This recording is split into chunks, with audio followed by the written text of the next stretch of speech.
For life ni Ate V si Evangeline Muñoz na ngayon may karamdaman.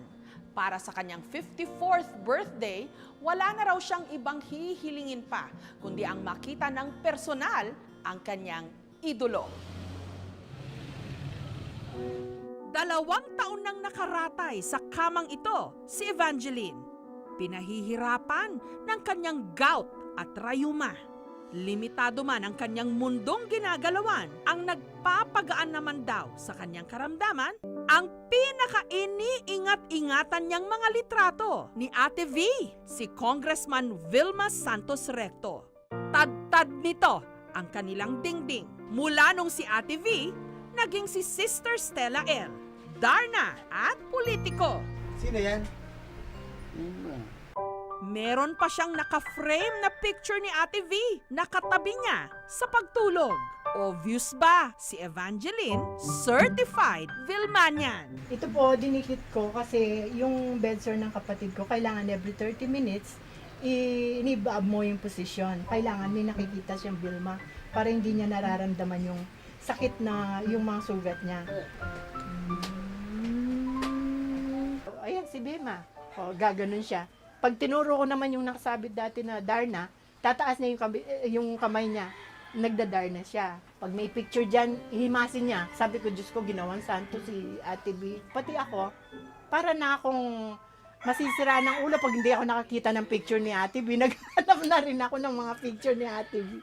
Ang pagiging fanatic daw ni Evangeline kay Ate V, impluwensya ng original Vilmanian sa kanilang pamilya, ang kanyang yumaong ina na si Nanay Gloria. Noon kasing dekada 70, panahong malatrudis liit pa si Evangeline, madalas daw siyang isinasama ng kanyang ina sa tuwing nanunood ito ng mga pelikula ni Ate V. Katulong nga daw si Evangeline ng kanyang ina sa paggugupit ng mga picture sa mga dyaryo at magazine ng Star for All Seasons. Ang kinagagalit ng mga kapatid ko, tatay ko, kung maliligo siya, basang-basa na rin si Vilma. Picture ko! Dako! Binasama! Hindi niya aalisin doon, nakala niya may kukuha. Naliligo siya kasama yung mga papeles niya. Pangalawa, sa 7 magkakapatid si Evangeline, meron itong Down syndrome. Dahil sa kanyang kondisyon, hindi na ito nakapag-aral sapagkat madalas daw tinutukso. Nung namatay ang mga magulang ni Evangeline, ang sabi ng kanyang ate Faye, "Relax ka lang, sagot kita." Si Faye ang tumayo niyang ama't ina. Vilma. Vilma na?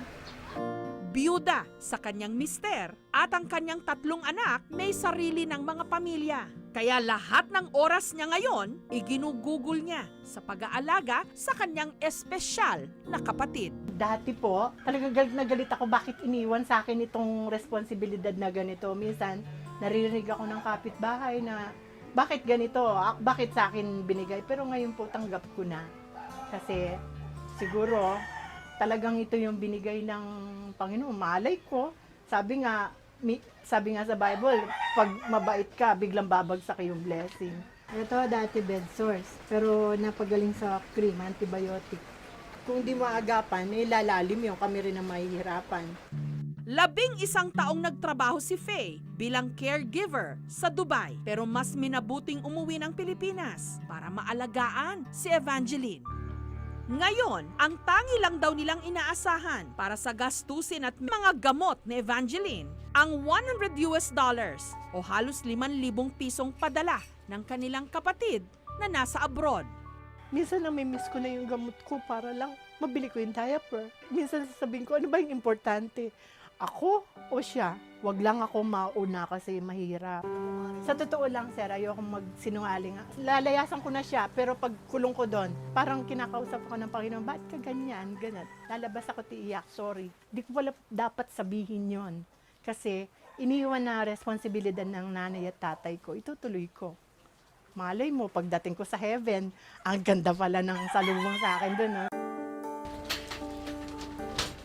Samantala, dahil matagal na ring hindi natitignan ng doktor si Evangeline, sinamahan namin siyang magpa-check up. Okay lang ang BP niya, nagwa 130, 140. Ang nagiging problema lang, nasabi ko nga, na yung bed sore niya. Ang sugar, okay lang, 140. Hindi namang sobrang kataas yun. At sabi nga nila, non-diabetic naman daw ang pasyente. Gayunpaman, pansin daw nilang malaki ang ibinagsak ng katawan ni Evangeline.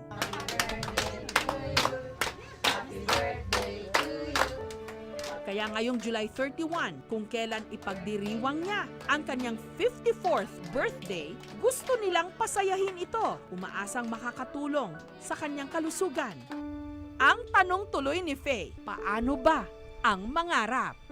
Paano magkikita si Evangeline at ang kanyang pinaka-idolo? Una, nag-post siya sa Facebook hanggang nakarating ito sa presidente ng mga Vilmanian na si Jojo Lim.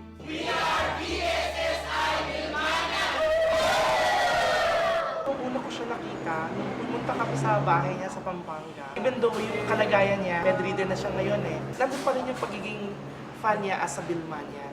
Gusto ko, bago birthday niya, malay mo, last birthday na niya po pala to. So, gusto ko po sana yung may makapansin. Kasi hindi ko mabigay sir. Kasi wala naman akong trabaho. Ate V, idol, baka mawala yung kapatid ko mulat sa pool. Ikaw yung iniidolo niya. Request ko po, kahit magkita man lang kayo, siguro para mabigyan ng kaligayahan yung kapatid ko. Akala nila, wala. Pero meron kaming inihandang sorpresa para kay Evangeline. Isang bonggang birthday party. Siniguro munang kaya ni Evangeline ang biyahe. Siyempre, kasama ang kanyang mga kapatid.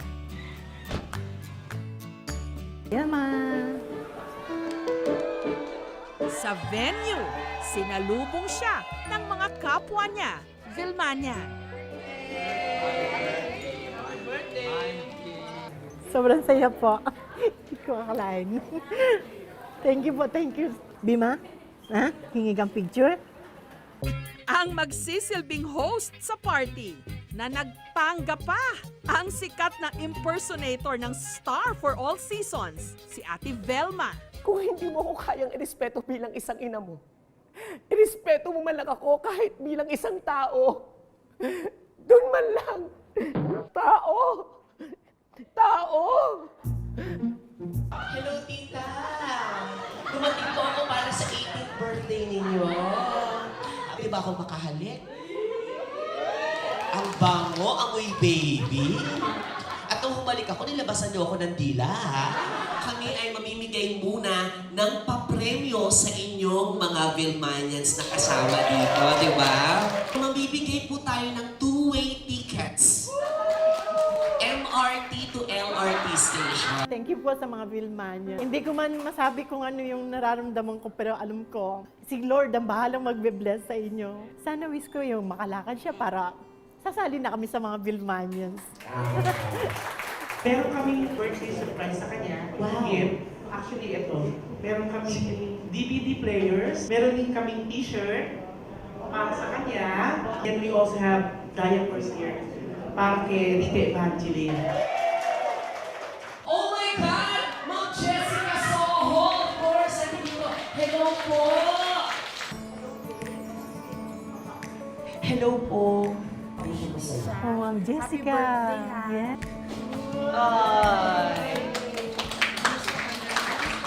Evangeline, happy birthday ulit ha. Ang ganda ng ngiti nyo.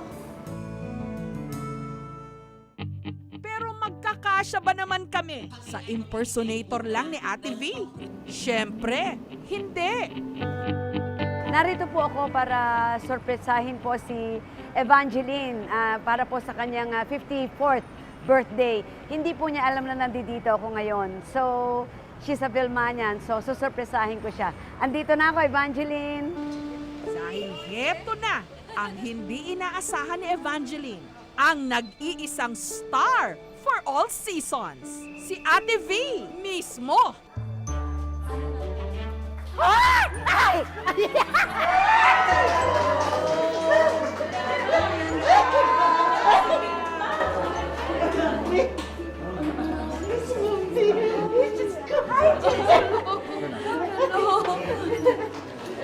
Evangeline.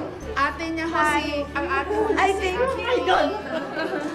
Thank you, thank you. Ayun siya, oh. Hi, Evangeline. Kamusta ka? Ayan si Ate Vilma, oh. Bima. Kukonting words lang ang alam niya. Vilma, number 1. Ano, si Vilma? Oh, Vilma. Vilma. Oo. Evangeline. Andito ako si Darna. Andito si Ate V. Kilala mo siya? I love you. I love you. Matthew yan. Totoo na yan. Totoo na yan. Dali na natin sa bahay. Hindi man ito makapagsalita, sapat na ang kanyang mga ngiti para iparating ang sobra niyang kaligayahan. I love you. Tiny baboy. Kumakanta siya. Tiny Bubbles. Sige, kanta. Kanta. Hindi ko mapaliwanag yung pakiramdam. Mga ganito yung nagsisilbing inspirasyon sa'yo. Hindi mo alam kung saan nanggagaling yung pagmamahal at paghanga sa'yo eh. Hindi mo alam. So, pag meron yung mga ganito, yung para bang, it's a fulfillment na may nagmamahal sa'yong katulad nito.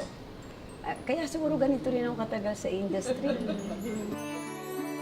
Hinandugan ni Ate V ng espesyal na regalo si Evangeline.